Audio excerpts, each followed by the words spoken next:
I finished High Rise Invasion, and this is very much like the most average manga out there. It has a story, it has characters, it has fights, it has fan service. It's just really the most like average manga. There's not like a lot that can be spoiled about this manga, and it also feels as though the ending was kind of just like a really messy wrap up. But I'll get to that. Just so all of you know, full spoilers for all 258 chapters. Yes, that's right, 258 chapters, 21 volumes. So to begin with, basically you have your main character Yuri Hanjo. She gets teleported to a world where there are a bunch of tall buildings and a bunch of bridges that connect said buildings. And there she ends up meeting these people who have masks on. Now the mask either have a smile, an upside down frown, or no emotion whatsoever. Like it's just a blank mask. You later learn that these masked people are actually other people that were teleported into the world, and if you look at the back of a mask, there's like a bunch of matrix code on it, and if you look at the code, you become a masked person. But if you have a blank mask, you become what the manga refers to as a person closer to God.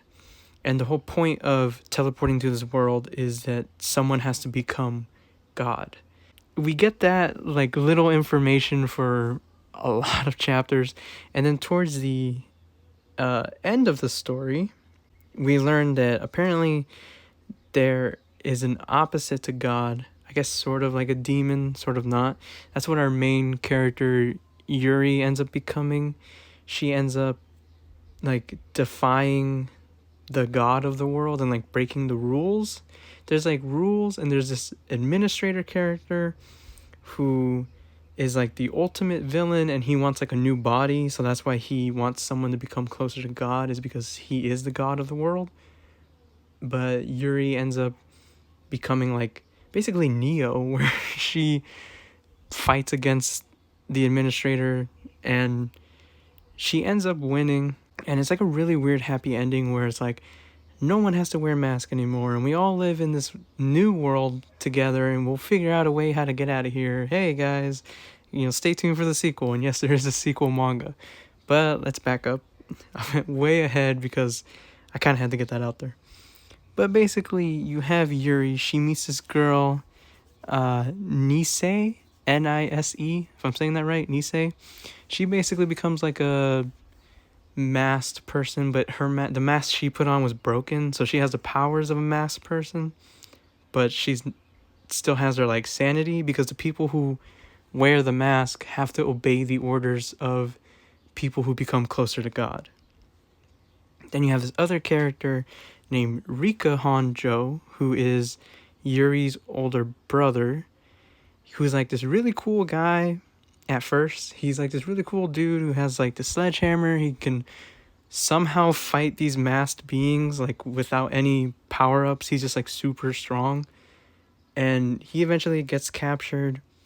He does nothing for a few chapters, and then eventually he ends up becoming like an apostle, which is like another thing that they add, because there's this like semi like mid-boss guy who's like, I'm gonna turn you into apostle, and I have like a bunch of masked people that I can control. It really leads nowhere, because then the brother just gets superpowers and helps Yuri. Like, that's really it. Then you have this other character who I think is really like a fan favorite. Like, people really like this guy. He's known as Sniper Mask because he has a sniper. That's the thing about all the mask people, is that they get like maid mask or like dealer mask. Like, it's like their occupation / their weapon mask is how they refer to a lot of the mask characters if they don't take off their mask. There are a few mask characters who get names and a bit of backstory, but it really doesn't amount to much. It's sort of just like, this is what I was doing before I came to this new world. But basically, Sniper Mask, he's like this really overpowered dude with a sniper, and he ends up getting power boosts as well. and it ends up revealing that Sniper Mask, his name is like Yu or something, I forget. Either way, it doesn't really matter. I just call him Sniper Mask.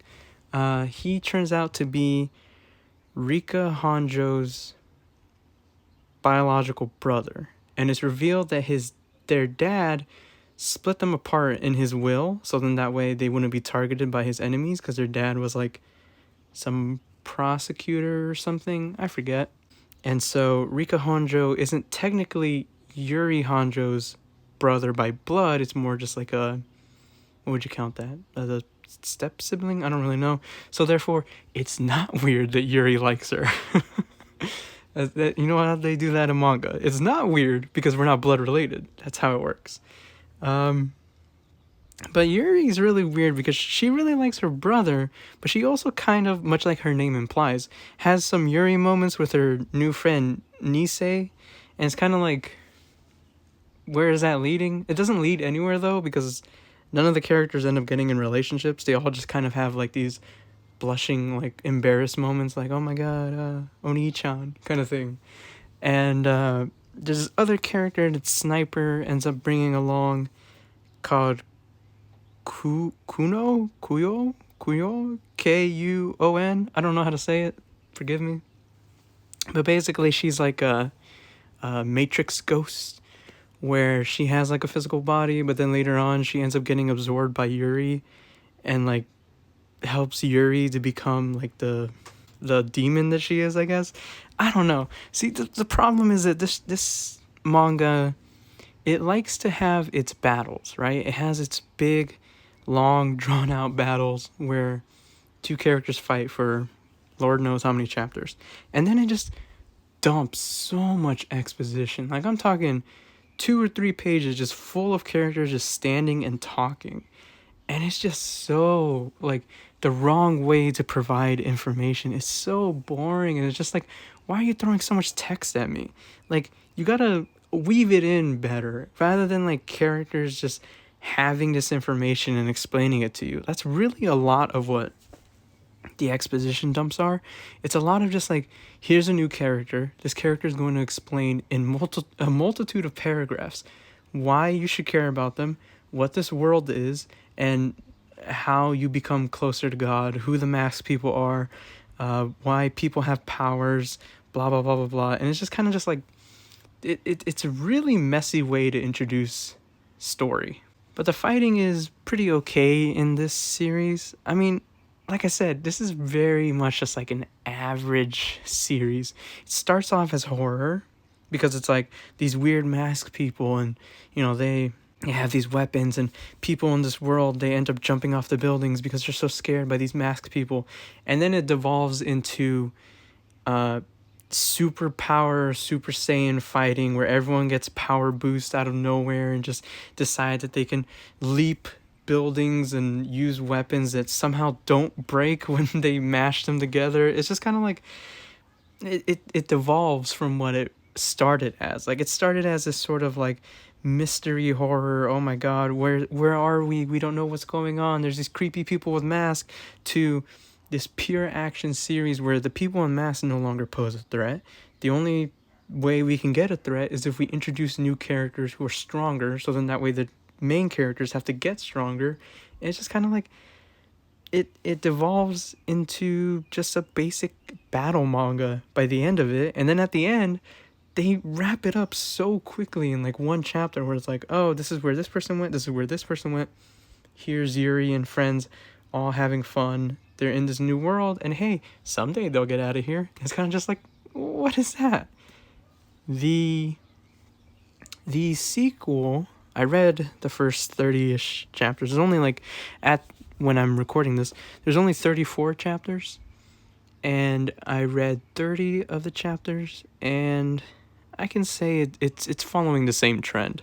It very much is becoming just like a very standard battle manga. And I guess in the sequel, it's set in like an alternate world, because it's explained in the first one that there are like multiple dimensions. I don't really know. It's very poorly explained, and if someone knows, then please explain it, because I didn't pick up on it, and honestly, I didn't really care. So I guess that's my excuse for not really knowing the story. But yeah, High Rise Invasion, very average manga. If I had to put it in the Rambling Brother collection, I would say this is a at your own risk category. Read it if you have the time, but don't get mad at me because you read it at your own risk.